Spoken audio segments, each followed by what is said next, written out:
Hello friends, welcome to my channel Sunita vlogs. আজকে আমি খুব ইজি একটা চিকেন রেসিপি শেয়ার করছি।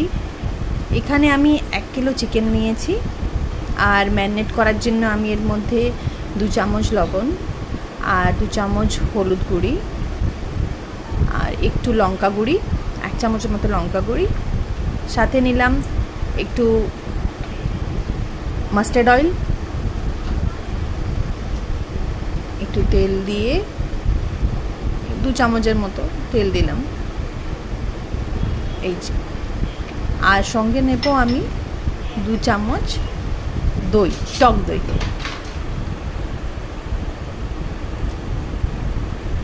এবার এই সবকে আমি চিকেনের সাথে ভালো করে মাখিয়ে নেব, উপর নিচে করে, যাতে করে সব চিকেনে সব মশলা ভালো করে লেগে যায়। এটাকে ভালো করে মাখিয়ে আমি এটাকে আধ ঘন্টার জন্য ম্যারিনেট করার জন্য রেখে দেব।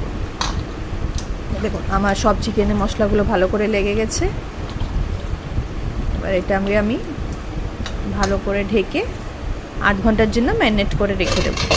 আজকে আমি সঙ্গে আমার ছেলের জন্য মাংস রান্না করছি। তার জন্য আমি একটু মেটে নিয়েছি আর 1 পিস চিকেন নিয়েছি। এর মধ্যে যেহেতু সে ঝাল খেতে পারে না, একটু নুন,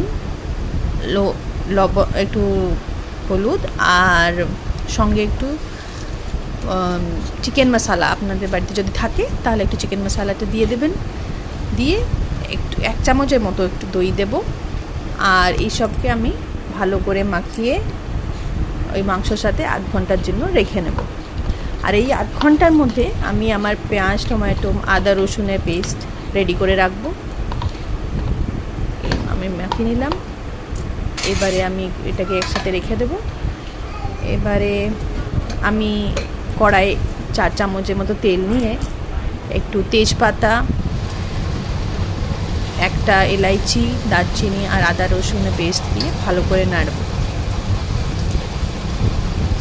এটা ভালো করে নেড়ে যখন দেখব হয়ে এসছে, আমি এর মধ্যে একটু কুচানো পেঁয়াজ, 4টে মিডিয়াম সাইজে কুচানো পেঁয়াজ আমি নিয়েছি, ওই কুচানো পেঁয়াজ দিয়ে দেব।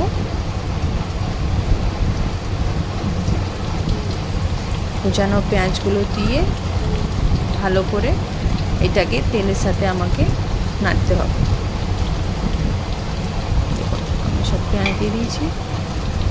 এবার এইটাকে আমি ভালো করে তেলের সাথে